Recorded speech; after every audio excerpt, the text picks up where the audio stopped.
우리 오직 예수교회 주일 오전 예배 오신 것을 우리 예수님의 이름으로 환영합니다. 이 시간에는 말씀 이제 제목이 나와 있죠. 하나님의 때, 하나님의 주권이라는 제목으로 우리 하나님 말씀 나누도록 하겠습니다. 이제 요한복음 7장 전체 내용은 초막절에 대한 내용이에요. 초막절, 이스라엘 절기 중에서 초막절인데 초막이 저거잖아요. 텐트예요. 텐트 그냥. 장막, 텐트 지었는데, 구약시대 때 이스라엘 백성들이 이게 정식으로 집을 짓지 않고 텐트를 짓고서 살았던 거의 40년간의 여정이 있었어요. 그때가 언제였죠? 출애굽한 다음에 광야를 계속 가야 돼요. 어느 곳에서는 뭐 한 달도 머무르고, 뭐 길면은 뭐 2년도 머무르기도 했는데, 어느 날은 이제 며칠 머무르다 또 떠나요. 그러니까는 집을 이렇게 벽돌이나 뭘로 완전하게 지을 수가 없었던 거예요. 그래서 텐트를 졌습니다. 그러니까 우리도 지금 이렇게 뭐 교회라는 건물에서 예배를 드리지만 사람이 이사 가야 되는데 교회를 놓고 갈 수가 있을까요? 그래서 지금의 교회 모형이라고 하는 구약 시대에는 이게 성막이었는데 성막도 텐트입니다. 텐트죠. 그 오른쪽에 있는 거 이제 즐거이 초막절을 지키는 이스라엘 백성들 기념하는 거고, 지금 이스라엘 백성들은 구약 성경을 믿잖아요. 그 초막절을 지킨대요. 그래서 이거 베란다 보면은 초막절 되면 이렇게 베란다 여기 들어가서 잔대요. 잠만 이거 들어가서 자고 나와서 활동을 다 하는 거죠. 초막절 이렇게 지키는 그런 그림입니다. 근데 이 초막절은 이스라엘에 있는 모든 절기들은 예수 그리스도, 앞으로 오실 예수 그리스도에 대한 예표였어요. 이스라엘 백성들이 430년간 종살이를 했습니다. 하나님께서 모세를 보내셔서 출애굽하여서 구원해 주셨죠. 홍해바다를 마른 육지를 건너는 것처럼 건넜고 시내산에 도착해서 율법을 받았어요. 그때부터 이스라엘 백성들은 본격적으로 언약 백성으로서 하나님 말씀을 가지고 살게 되는 거죠. 그 전에도 하나님 말씀이 있었습니다. 그 전에도. 근데 글씨로 된 성문화된 율법이 없었던 거죠. 그러니까 시내산에서 율법을 딱 이제 체계적으로 나오게 된 거예요. 이제 11조에 대한 논쟁이 많죠. 11조도 마찬가지예요. 11조는 어디서부터 나오냐면은 창세기 때부터 이미 나와요. 아브라함이 11조 바쳤던 그 얘기가 나오죠. 멜기세덱은 평화의 왕이고 막 그런 얘기들이 나오잖아요. 나오는데 11조가 율법에 기록되어 있기 때문에 내는 게 아닙니다. 11조는. 그리고 율법에서 기록된 그 레위인들이 제사장들을 이렇게 섬기기 위해서 백성들이 11조 낸 그것이 이제 없어졌다고 해서 11조가 폐해진 것도 아니에요. 11조는 율법이 있기 전부터 있었던 일들이에요. 그런 내용들이고, 그런데 사실 율법을 이제 시내산에부터 지키기 시작했는데 그 율법의 실체가 온 거예요. 진짜 주인공이. 말로만 듣던, 율법으로만 듣던 그분이 진짜 오셨어요. 모세는, 이스라엘 사람 모세는, 유대인 모세는 예수님 오시기 전에 1400년 전 사람입니다. 1400년 전. 이 말은 예수님께서 태어나기 1400년 전에 출애굽 사건이 있었단 일이죠. 그리고 이스라엘 백성들이 시내산에서 율법을 받은 때가 예수님 오시기 전에 1400년 전 일이라는 거예요. 이스라엘 백성들은 그 오랜 세월 동안 자신들의 죄를 속량받기 위해서 율법대로 제사를 드렸습니다. 너무나 많은 짐승들로 이게 자신의 죄를 속죄함 받고 제사를 드렸죠. 구약시대에서는 내 죄가 어떻게 속죄함 받았냐면은, 제가 오늘도 어제 누구를 좀 심하게 좀 때렸습니다. 회개를 해야 돼요. 내 죄를 없애려면은 어떻게 해야 되느냐면은 희생제물을 데리고 와요. 어린 양이 될 수도 있고, 뭐 염소가 될 수도 있고, 뭐 비둘기가 될 수도 있는데, 성막에 딱 가서 이게 제사장이 그 짐승의 머리에다가 딱 안수를 하게 되면은 나의 죄가 그 짐승에게로 들어가요. 그 짐승이 죄인이 아니라 뭐라 그래야 되죠? 나의 죄가 전가된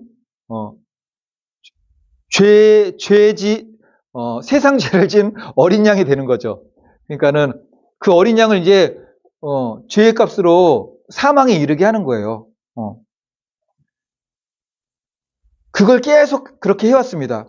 그런 죄를 대속하는 짐승의 희생제를 단번에 이제 끝낼 수 있는, 세상 모든 죄를 지고 단번에 끝내는 어린 양 예수 그리스도가 오셨습니다. 율법의 실체, 희생제물의 실체, 수천 년 동안 죄사함 받기 위해서 그렇게 반복되는 무한반복의 희생제를 드렸는데 그 실체 대신 그리스도께서 오셨어요. 그 말씀이 히브리서에 이렇게 잘 나옵니다. 이제 우리가 요절 말씀, 구절 말씀을 읽고요. 마지막으로도 히브리서 7장 27절 아멘까지 좀 이제 하려고요. 이게 그래야지 우리가 말씀이 그래도 계속 친숙해지고 반복해서 읽게 되니까. 다 같이 믿음으로 읽습니다. 시작. 그는 더 대제사장들이 먼저 자기 죄를 위하고 다음에 백성의 죄를 위하여 날마다 제사 드리는 것 같이 할 필요가 없으니 이는 그가 단번에 자기를 드려 이루셨음이라. 히브리서 7장 27절 말씀은 아멘. 27절 아멘. 그런데 너무나 안타까운 것은 그 누구도 그들이 그토록 기대하고 오시기를 소망했던 그리스도께서 오셨는데 못 알아본다는 거죠, 이게. 정말 온다고 하고 성경 말씀을 너무나 잘하는데 이 성경 말씀에 그분 말씀이 오셨는데 못 알아봐요. 요한복음 7장의 말씀만 보면은 예수님이 그리스도인 것을 누구보다 잘 알아볼 것 같은 사람인데 못 알아봅니다. 전혀 못 알아봐요. 네 부류가 나옵니다. 첫 번째는 예수님의 친형제들조차 예수님을 못 알아봐요. 두 번째로 예수님과 같은 혈통인 이스라엘 백성들도 못 알아보고, 세 번째로 하나님의 계명, 하나님의 율법에 아주 능통하다고 하는 종교 지도자들도 예수님을 못 알아봅니다. 네 번째로 오늘 이제 신앙의 중심지 예루살렘이에요. 예루살렘 성전도 세워져 있고 거기서 막 제사도 지냅니다. 예수님께서 그 예루살렘 성전에 직접 오셔서 말씀을 가르치는데도 말씀 잘 가르치는데 선지자인가 본데 그렇게는 생각하는데 못 알아보는 거죠. 이것은 오늘날 우리들에게 주는 교훈이 있습니다. 오늘날도 마찬가지지만 예수님 오실 당시 이스라엘 백성들은 예배 형식은 다 있어요. 종교적인 형식도 다 있습니다. 예배를 포함하여 정말 너무나 많은 회당에서 성전에서 말씀을 가르침 받습니다. 오늘날도 주일 예배를 포함하여서 많은 예배들이 교회 예배 시간에 있죠. 하나님 말씀을 듣습니다. 그런데 예수 그리스도를 알지 못하는 이들이 너무나 많다라는 거죠. 이스라엘 백성들이 구약시대 이 광야 생활하면서 율법대로 살기는 살았잖아요. 근데 하나님을 정말 만나지를 예수님을 알 것 같으면서도 모르는 사람들이 많다라는 거죠. 그래서 요한복음 1장 말씀 보면은 어떠한 말씀으로 이제 시작을 하느냐면은 요한복음 1장 5절 빛이 어두움에 비추되 어두움이 깨닫지 못하더라 그런 거 있잖아요. 빛이 어두움에 비쳤는데 빛이 왔네가 아니라 저건 뭐야 그런 거죠. 우리는 어두움인데 저건 뭐야 그런 거죠. 자기 땅에 오매 자기 백성이 영접하지 아니하였으나 영접할 것 같았는데 아무도 영접을 안 한 거죠. 그냥 도리어 십자가에 못을 박아버린 거죠. 그러나 그 가운데서도 남은 그루터기 같은 믿음은 반드시 있습니다. 이 시대에도 마찬가지예요. 믿을 것 같은데 모든 기독교인이 예수님을 믿고 종교 생활을 하는 것 같지만 그렇지 않은 사람들이 너무나 많습니다. 그게 이제 그루터기. 어느 시대나 하나님을 잘 믿었던 사람들은, 바르게 믿었던 사람들은 그루터기 믿음이었습니다. 그 무리들이 아니었어요. 요한복음 1장 12절 말씀. 영접하는 자, 곧 그 이름을 믿는 자에게는 하나님의 자녀가 되는 권세를 주셨으니 이 믿음으로 나아가는 겁니다. 오늘 말씀을 한번 몇 가지로 요약해서 한번 살펴보도록 하겠습니다. 첫 번째로 하나님의 말씀은 학식으로 가르치고 학식으로 깨닫는 것이 아닙니다. 설교자죠. 설교자도 학식으로 이렇게 가르치고 듣는 이들도 학식이 많다고 그걸 깨달을 수 있는 것이 아니라는 겁니다. 15절 말씀 다 같이 읽겠습니다. 시작. 유대인들이 놀랍게 여겨 이르되 이 사람은 배우지 아니하였거든 이렇게 그를 아느냐 하니 어떻게 그를 아느냐 하니. 복음서에서 유대인이라고 하면은 대체적으로는 이스라엘 백성 전체가 아니라 종교 지도자들을 뜻합니다. 유대인들. 이들이 예수님께서 가르치시는 말씀을 듣고서 놀랬어요. 이제 종교 지도자들이에요. 너무나 잘 알아요. 예수님은 인정하지 않지만 그 전부터 예수님을 죽이려고는 했어요. 그러면서도 예수님께서 가르치기만 하면은 저 뭐야 저거 그거 너무 잘하는데. 예수님을 공격할 수 있는 말은 딱 하나였어요. 가르치는 말로는 책 잡을 수가 없었어요. 단 하나. 예수님이 자기가 자신을 하나님의 아들이라고 그러니까 신성 모독으로만 이게 막 몰아붙였던 거죠. 다른 말씀으로는 책 잡을 수가 없습니다. 예수님이 하나님의 아들이라고 그러니까는 신성 모독인데 그러면서 이제 예수님을 죽이려고 했던 거죠. 여기서 어떻게 글을 아느냐 그런 거는 한글을 배우지 않았는데 어떻게 한글을 아느냐 그런 뜻이 아니에요. 성경을 배우지 않았는데 어떻게 성경을 저렇게 잘 아느냐라는 거예요. 예수님 당시에는 누군가에게 성경을 가르치려면은 랍비가 되어야 했습니다. 성경 교사는 랍비 출신이에요. 오랜 기간 정규 랍비 수업을 받아야 됩니다.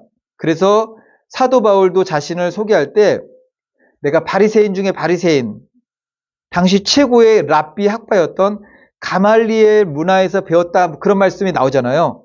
우리 조상들의 율법의 엄한 교훈을 이게 가르침 받았다라고 나옵니다. 예수님은 그들이 알기에는 저거는 글을 배우지 않았는데 저 예수는 가말리엘 학파도 아니고 어떤 학파도 아닌데 저렇게 어떻게 말씀을 잘 알지? 이제 그런 내용을 한 겁니다.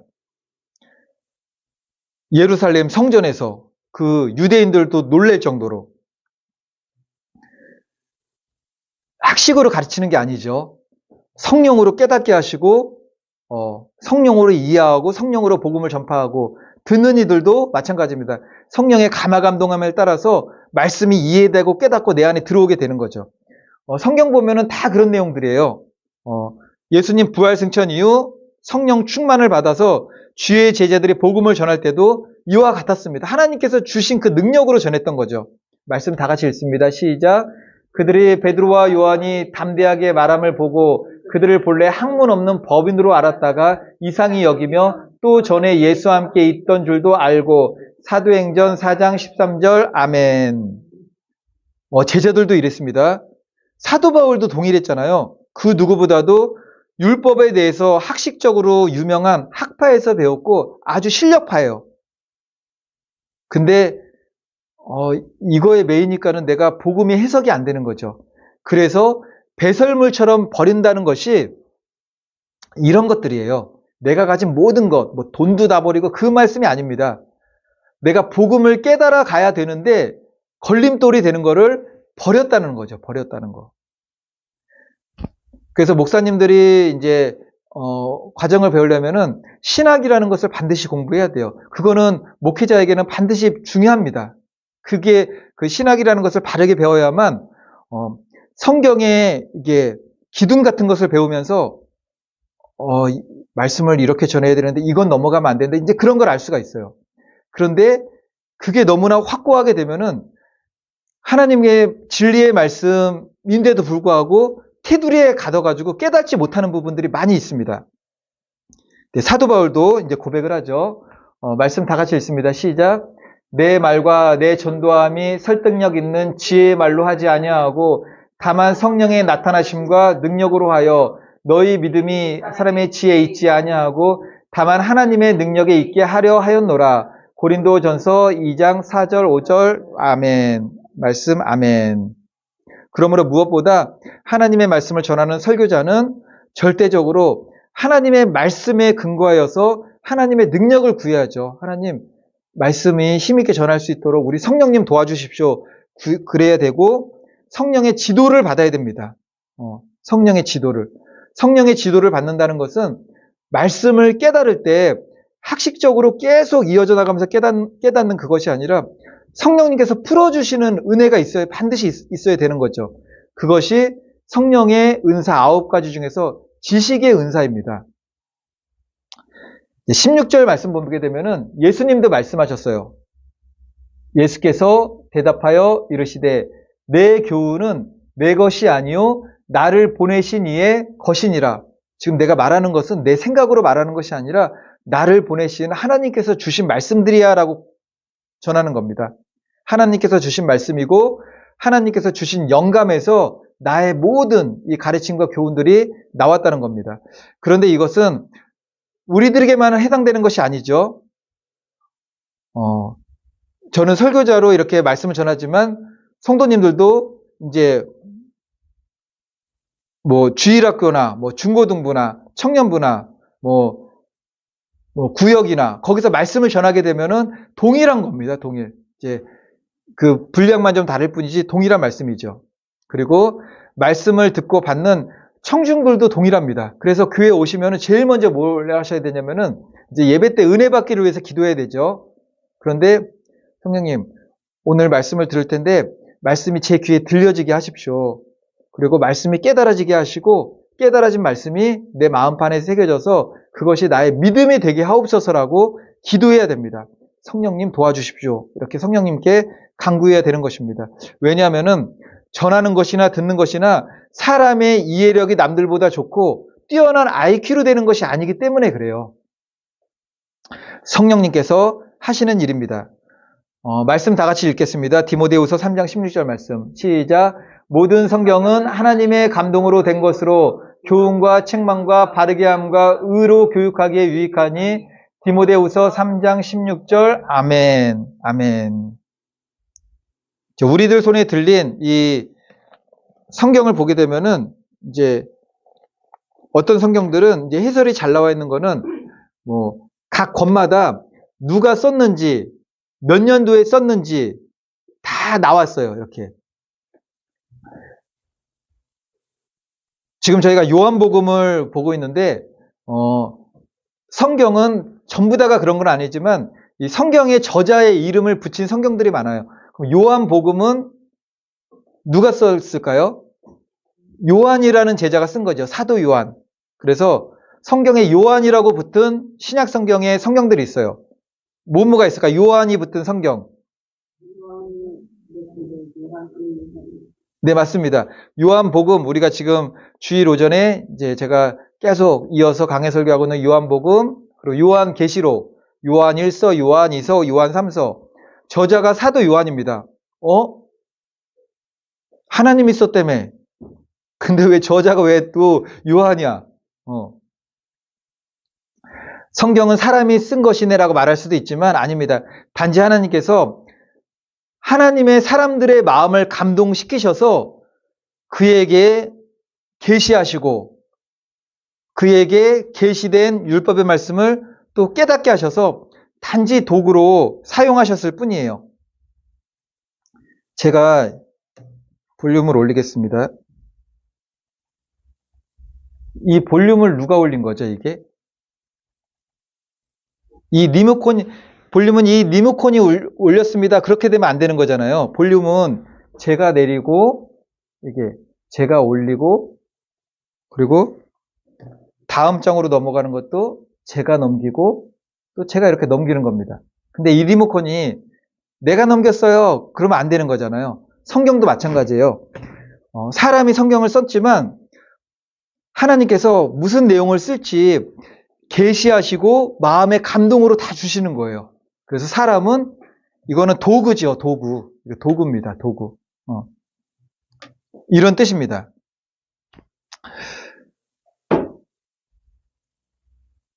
그런데 이제 성경을 보면은 성령님의 이 모든 성경은 하나님의 감동으로 된 거죠. 성령의 감동으로 쓰여졌습니다. 이제 우리가 성령에 대한 것을 좀 알아야 돼요. 성경 보면은 성령에 대해서 따라붙는 수식어가 있어요. 성령의 이름들이 있습니다. 성령의 이름 중에서 가장 많이 들었던 이름이 어떤 이름이죠? 보혜사 성령 들어보셨잖아요. 보혜사 성령. 보혜사 성령이라는 것은 이제 가르친다는 뜻인데 정확히는 보혜사는 성령님만이 보혜사가 아닙니다.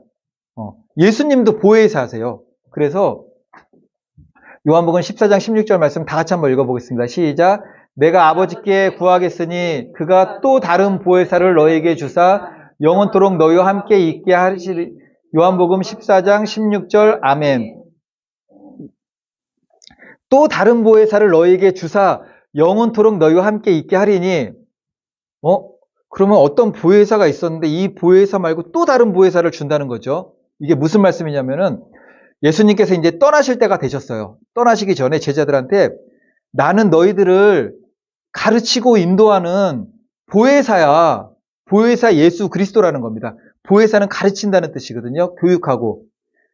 제자들에게는 십자가 사건, 대속에 대한 일들을 가르치셨죠.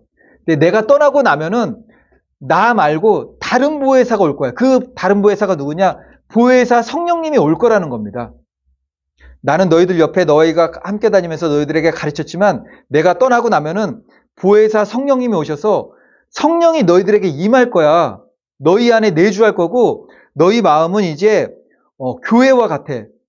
성령이 너희 안에 임재하실 거야. 이제 그것을 가르치는 겁니다. 그러니까 보혜사란 가르치는 교사와 같은 의미가 있습니다. 보혜사 예수 그리스도는 십자가 대속 사건을 제자들에게 가르쳤다면은 보혜사 성령은 진리된 하나님의 말씀을 깨닫게 하시고 이해하는 일을 하세요. 지금 우리 성령을 받으셔야 돼요. 그래서 성령을 반드시 받아야 됩니다. 예수님을 이렇게도 얘기하기도 해요.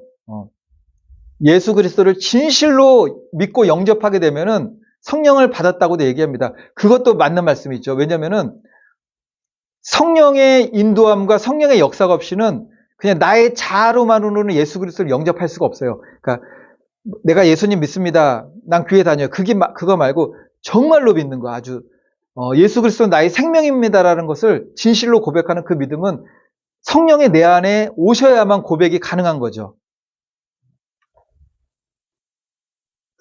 말씀 다 같이 한번 읽겠습니다. 시작. 오직 하나님이 성령으로 이것을 우리에게 보이셨으니 성령은 모든 것 곧 하나님의 깊은 것까지도 통달하시느니라. 고린도전서 2장 10절 말씀. 아멘.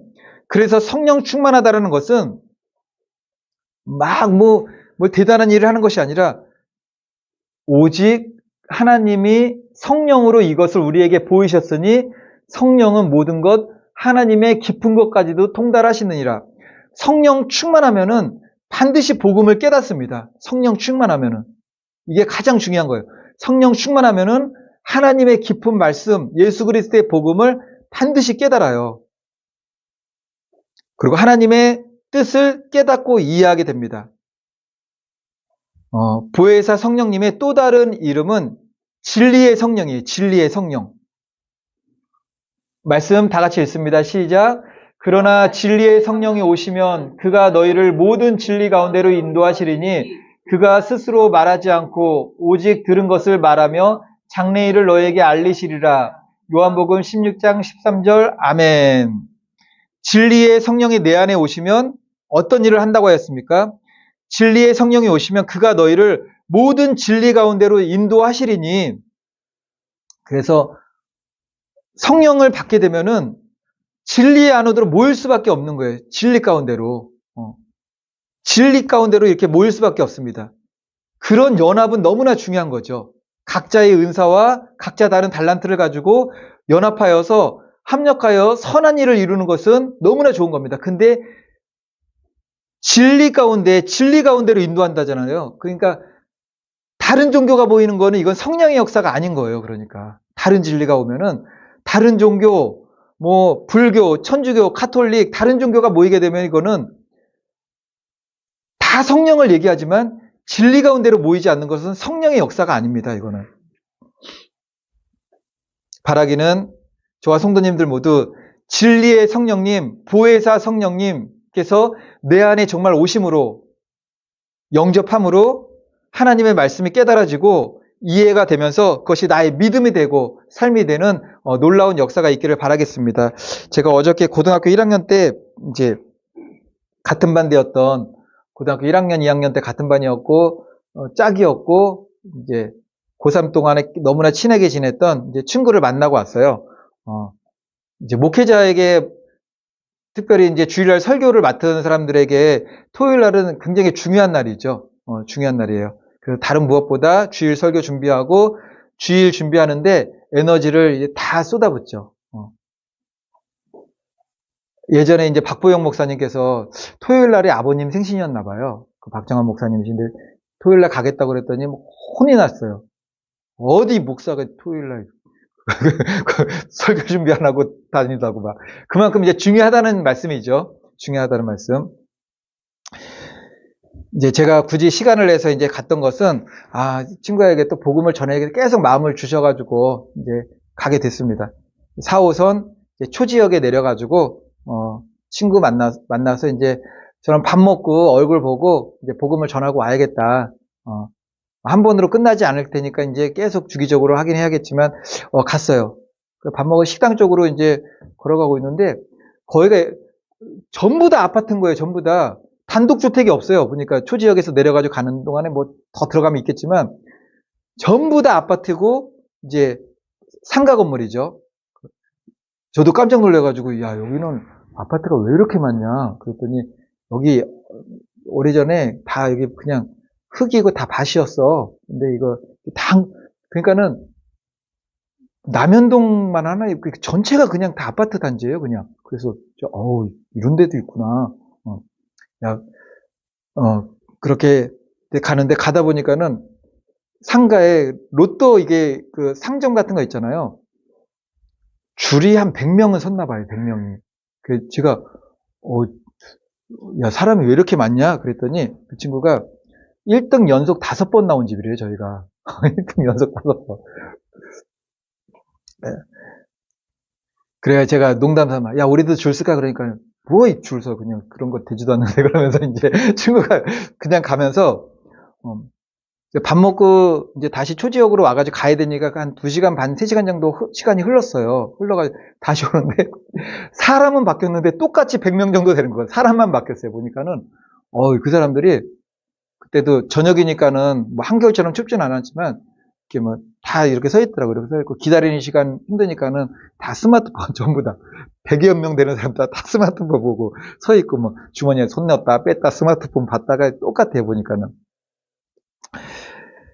이제 보니까는 적어도 30분 1시간은 줄을 서야 될 텐데 정말 그런 생각을 가지고 줄 서는 사람들이 있구나. 다 한번 당첨돼 가지고 팔찌 한번 이렇게 고쳐보겠다고 하는 사람들이죠. 제가 그러면서 속으로, 야, 저런 열심과 저런 기다리는 인내를 가지고 로또가 아니라 하나님 나라 천국을 구하고 찾고 두드리면은 얼마나 좋을까. 천국은 누가 들어갑니까? 천국은 말씀 한번 읽어보겠습니다. 시작. 세례 요한의 때부터 지금까지 천국은 침노를 당하나니 침노하는 자는 빼앗느니라. 마태복음 11장 12절 아멘. 천국은 침노하는 자가 빼앗는데요. 근데 한 사람만 주는 것이 아니라 침노한다라는 것은 천국에 대해서 구하고 찾고 두드리는 거예요. 우리가 교회에 와가지고 믿음 생활하지만 천국을 구하고 찾고 두드리는 거죠. 친구에게 이제 복음을 전하고 이제 대화를 하니까는 이제 마음이 너무 제가 씁쓸했어요. 마음이 예전보다 뭐 아주 못되고 악한 친구는 아닙니다. 근데 복음에 대해서는 단단한 바위덩어리가 되는 것 같아요. 점점. 안타까운 거죠. 제가 보기에는 저보다 환경이 훨씬 나요. 거기. 빛 없는 아파트도 있고요. 롯데캐슬 30평. 그 화장실 2개짜리. 굉장히 좋은, 야, 롯데캐슬이 뭐 옆에 무슨 아파트인데 이름은 잘 거기보단 낫지. 롯데캐슬이야. 막 이제 그러면서 그걸 강조하더라고 보니까는. 빛도 없어요. 보니까는. 저보다 훨씬 좋아요. 근데, 저는 그 친구가 이제 그런 얘기하는 거는 이제 처음 들어봤어요. 내가 돈을 많이 벌어가지고 크게 성공했으면은 친구들도 많이 만나고 내가 맨날 불러서 이렇게 했을 텐데, 내 지금은 돈 잘 벌 때는 옛날이었지.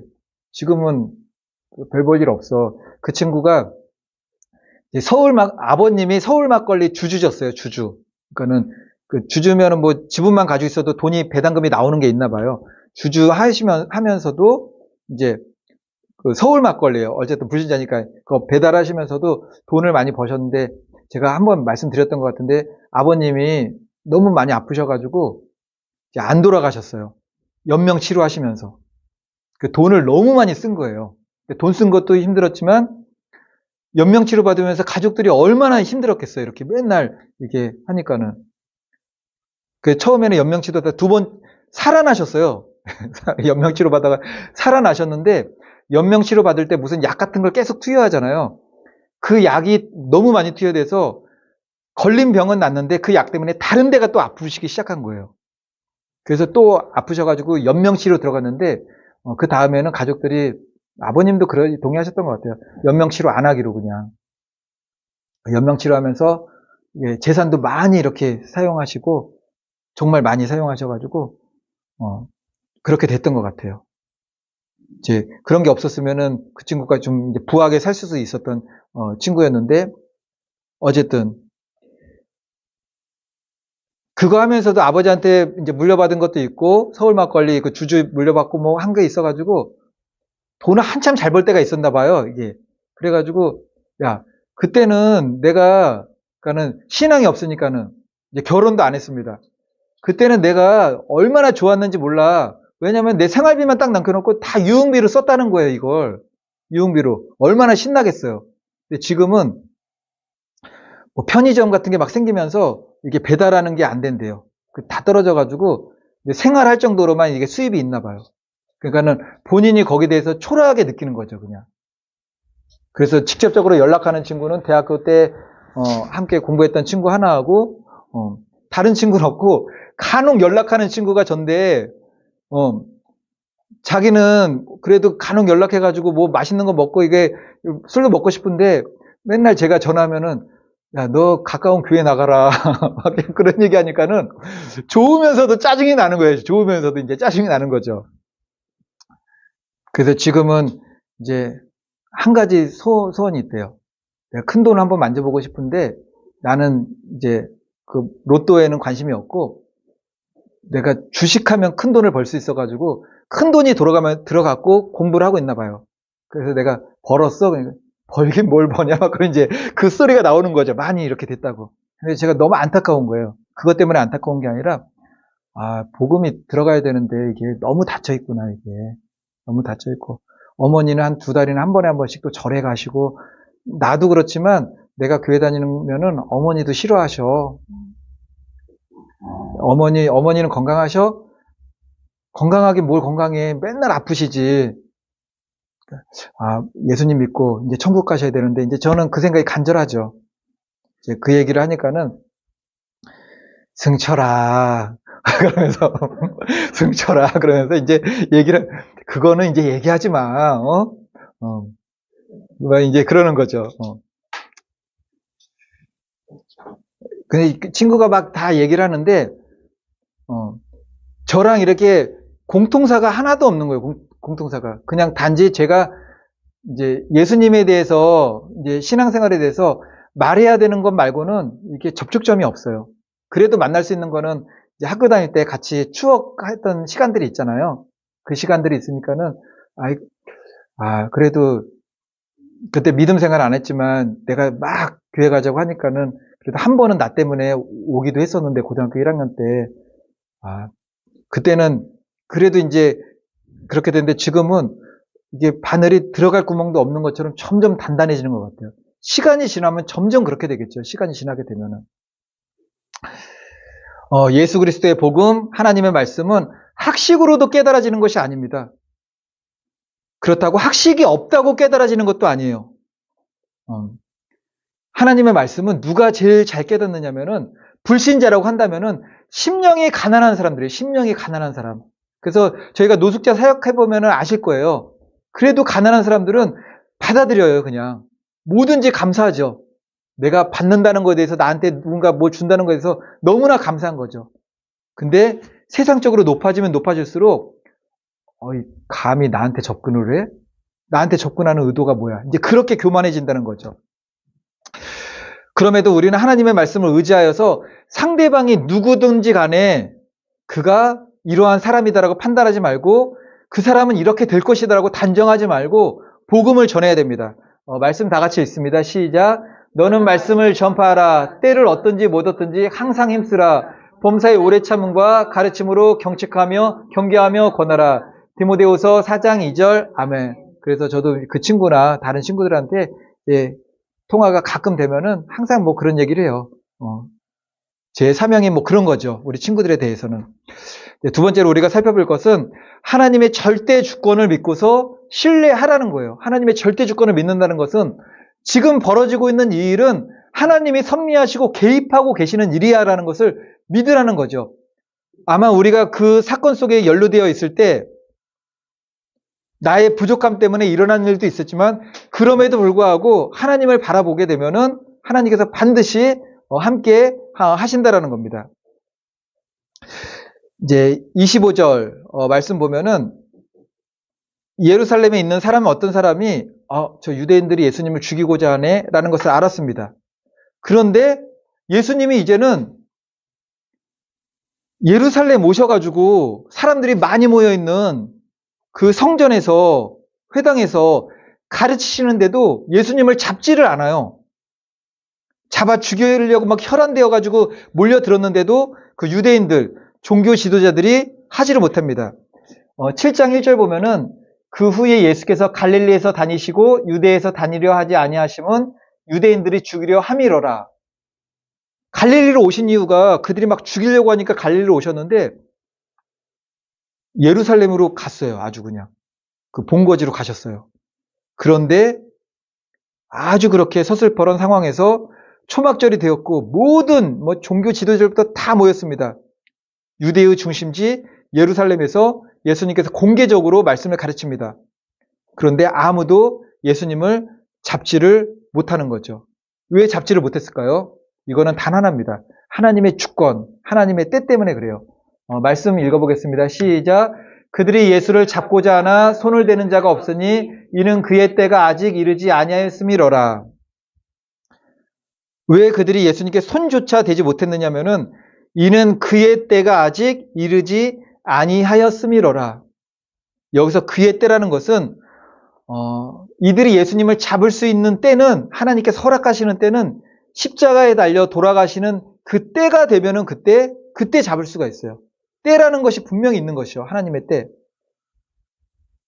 근데 여기서 정말 중요한 거는 그 때는 사람이 만드는 게 아니에요. 하나님의 절대 주권 안에 있습니다. 하나님의 때와 하나님의 시간은 하나님의 주권 안에 있어요. 하나님의 주권 안에 있다는 것은 하나님이 역사하시고 섭리하시면 그때 된다는 겁니다. 여기서 우리가 무엇을 깨달아야 되느냐면은 우리들 각자가 인생의 어느 순간에 어떤 사건을 경험하게 되는 어느 때라는 것을 맞게 되잖아요. 우리 성도님들 교회에 오게 된 때, 내가 누구를 전도하게 된 때, 그런 때들이 있습니다. 근데 그 때가 시간이 가다가 우연한 어떤 사건으로 인해서 내게 벌어진 때가 아니고 하나님의 절대적 주권 안에서 나를 부르시는 하나님의 섭리 속에서 일어났다라는 겁니다. 그것이. 근데 우리는 그것을 알지 못하죠. 그래서 하나님의 때를 위해서 내가 그때 선한 도구와 선한 일꾼으로 참여할 수 있게 해달라고 기도하는 것입니다. 하나님의 때가 아니면은 우리의 머리카락 하나조차 해야 할 자가 없고 땅에 떨어지지가 않는 거죠. 사울왕이 다윗을 죽이려고 했어요. 가까운 거리였습니다.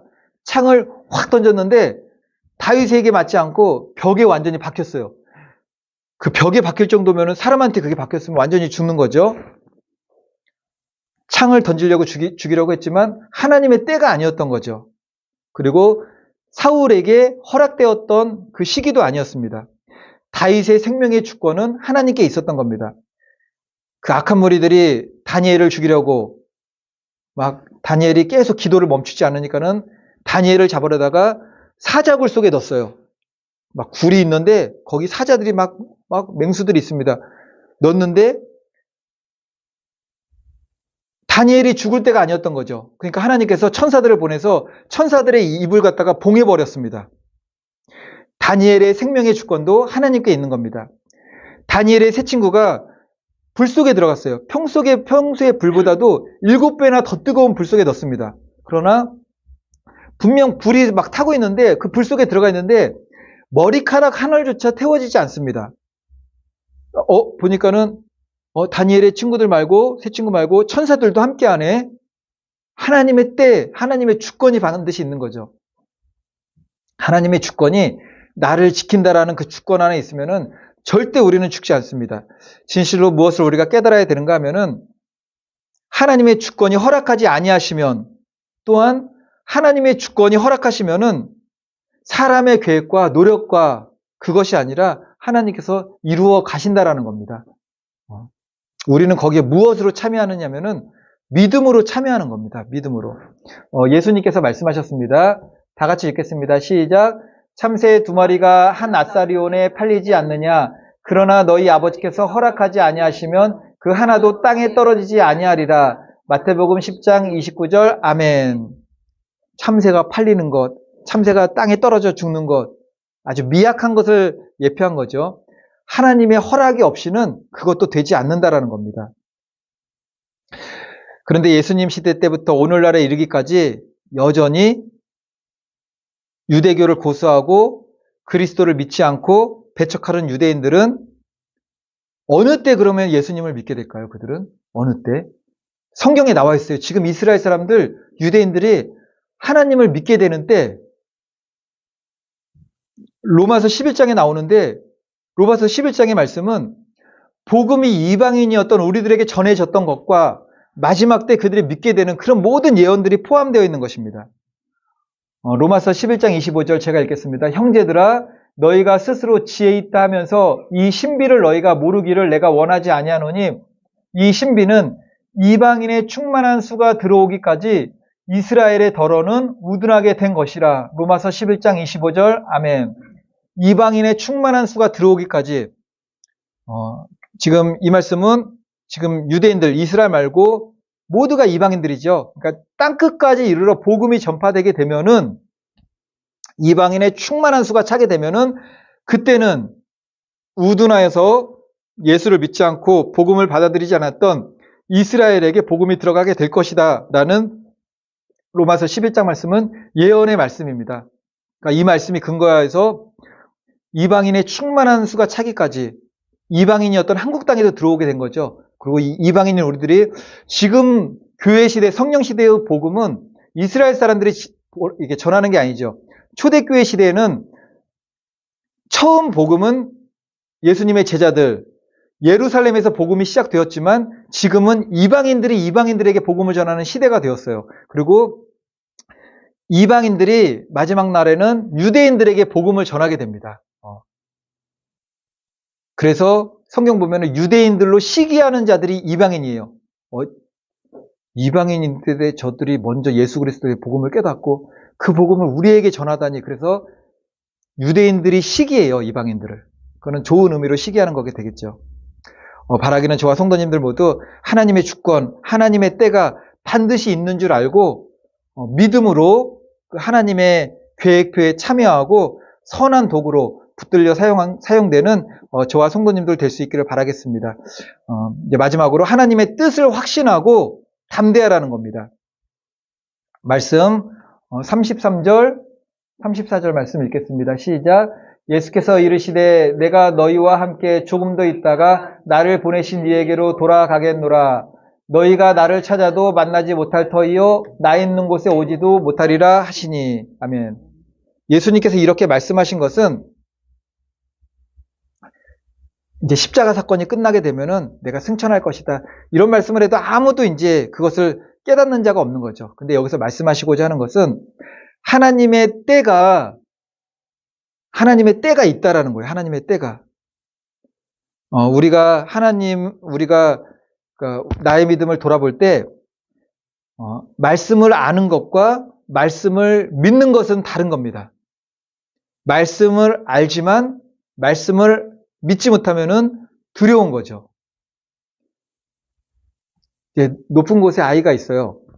어릴 때 보통 장롱 같은 데 이렇게 무슨 선반 같은 데 올라가잖아요. 그래서 우리 부모님들이 일로 와 그러면 아이들이 그냥 펄쩍 뛰어내리잖아요. 펄쩍. 이게 그럼 딱 안고 그럼 아이들이 막 까르르 웃기도 하고 믿으면 뛰어내리는 거죠. 뛰어내리라고 해도 못 믿으면은 막 벌벌벌벌 떨면서 이제 막 못 내려가는 거죠. 이제 아프리카 선교사 조나단 리빙스턴, 이거는 너무나 중요한 말씀입니다. 유명한 말씀이죠. 밀림을 탐험할 때 이제 거기 맹수들이 많잖아요. 공격을 받아 죽을 뻔한 일이 있어요. 이제 그 옆에 있던 사람이 리빙스턴 선생님, 그때 선교사님, 그때 그렇게 맹수가 공격할 때 죽는 줄 아셨죠? 그랬더니 리빙스턴이 뭐라고 말했느냐면은 사명자는 죽지 않는다예요. 사명이 있는 자는 그것이 끝나기 전에는 죽지 않는다. 사자굴 속의 다니엘,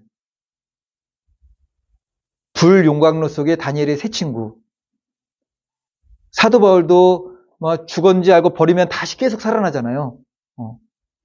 그리고 요한계시록을 썼던 요한 1, 2, 3서, 요한복음을 썼던 요한. 그들이 요한을 죽이려고 끓는 가마솥 속에 넣어버리잖아요. 근데 끓는 가마솥 속에 죽지 않고 살아나와요. 그래서 그들이 반모섬으로 유배를 보냈던 겁니다. 저희가 오직 예수교회의 일원이 되어서 함께 이제 믿음의 길을 가고 있습니다.